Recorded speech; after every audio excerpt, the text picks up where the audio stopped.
আজ বানাবো বাড়িতে থাকা জিনিস দিয়ে একটা সানডে স্পেশাল রেসিপি, যেই রেসিপিটা সবার কিন্তু ভালো লাগবে।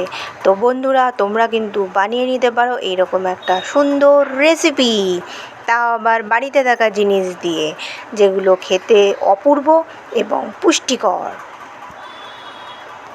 তো বানিয়ে ফেলো এই রেসিপিটা। দেখতেই পাচ্ছ প্রত্যেকটা জিনিস কিন্তু বাড়ির জিনিস। তো তোমরা এই রেসিপিটা টিফিন রেসিপি হিসাবে বানিয়ে নিতে পারো, বাড়িতে টিফিনেও নিয়ে যেতে পারো, ব্রেকফাস্টেও খেতে পারো, সানডে বলে কথা। তো আজকে দেখতে থাকো ভিডিওটা কিভাবে আমি তৈরি করি। হাই বন্ধুরা, কেমন আছো তোমরা? তো দেখো, আজকে তোমাদের একটা নতুন রেসিপি দেখাবো। এই থালাটার মধ্যে কি আছে দেখো। আলু সেদ্ধ নিয়েছি, খোসাটাকে ছাড়িয়ে নেব। এদিকে মটর সিদ্ধ আছে, সয়াবিন আছে, টমেটোটাকে কেটে নিতে হবে, গাজরটাকে কেটে নিতে হবে, নুন আছে, চিনি আছে। এইটা হলো আটার পাউডার, রাইস পাউডার, এটা হলো বেসন, এটা হলো সুজি, আর এইটা হলো ময়দা। এবার এইগুলোকে যতগুলো মিশ্রণ আছে পুরো মিশ্রণটাকে একসঙ্গে বেটে কেটে মেখে নেওয়া হবে। কি দিয়ে? টক দই দিয়ে। তো এই পর্যন্ত দেখালাম। এইবার তোমাদের ভিডিওটা কিন্তু পুরোটা দেখতে হবে, না হলে বুঝতে পারবে না আমি কি বানাতে চেয়েছি। এছাড়া আমি এর মধ্যে অ্যাড করব ধনেপাতা।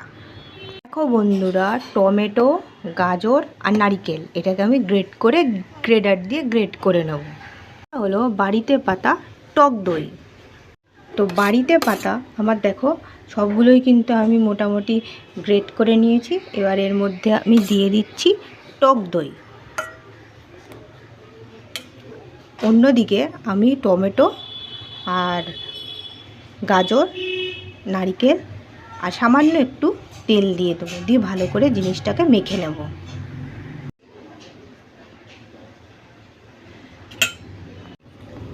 দেখো বন্ধুরা, আমি গ্রেডারের সাহায্যে গাজরগুলোকে গ্রেড করে নিচ্ছি। নারকেল আর কাঁচা লঙ্কা গ্রেড করে নিলাম। এরপর টমেটো গ্রেড করে নিচ্ছি। দেখো বন্ধুরা, সমস্ত কিছু দেওয়া হয়ে গেছে। এইবার আমি ধনেপাতা দিয়ে দিলাম। এবার এটাকে পুরোটা মেখে ফেলবো, কিন্তু জল দেব না। জল দিয়ে তোমরা ব্যাটার বানিয়েও এটাকে বানাতে পারো, কিন্তু আমি চেষ্টা করব জলটা না দিয়ে কীভাবে বানানো যায়। তো দেখতে থাকো বন্ধুরা।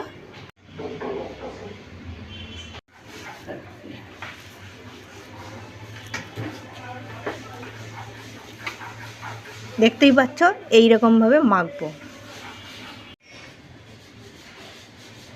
আমার মাখা হয়ে গেছে। এবার আমি এটাকে 15 মিনিটের জন্য ঢেকে রেখে দেবো, তারপর তোমাদের দেখাচ্ছি। দেখো বন্ধুরা, আমি সামান্য একটু ময়দা নিয়েছি আর এই একটা করে লেচি কেটে নিয়েছি। আবার এইগুলোকে আমি কিভাবে বানাচ্ছি সেটা দেখো।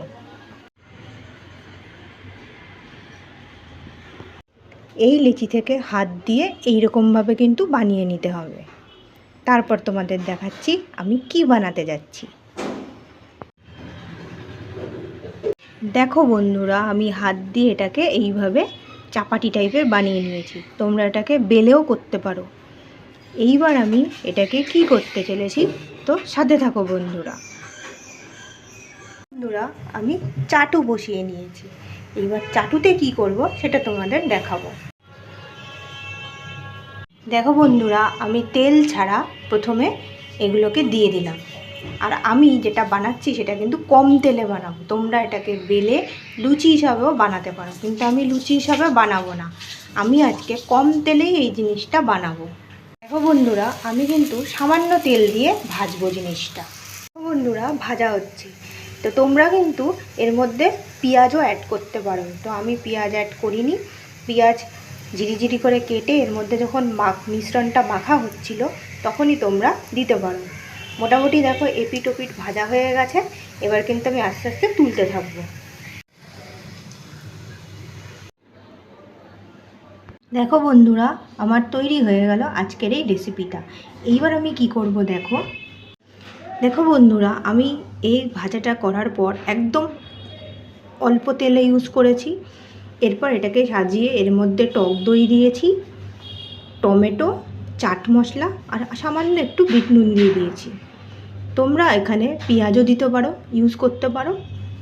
আর ধনে পাতার চাটনি টমেটো সসও দিতে পারো। টমেটো সসের মধ্যে পেঁয়াজ দেওয়া থাকে, তো আমি পেঁয়াজটা আজকে অ্যাভয়েড করেছি, সেই জন্য পেঁয়াজটা আমি দিইনি। তোমরা পেঁয়াজ দিতে পারো, পেঁয়াজটাকে কুচিয়ে দিতে পারো, খেতে কিন্তু অসাধারণ লাগে। তো বন্ধুরা, আজকে তৈরি হয়ে গেল আজকে আমার এই পুষ্টিকর একটা রেসিপি, অয়েল ফ্রি একটা রেসিপি। তো তোমরা এরকমভাবে বানিয়ে ফেলতে পারো এরকম একটা সুন্দর রেসিপি।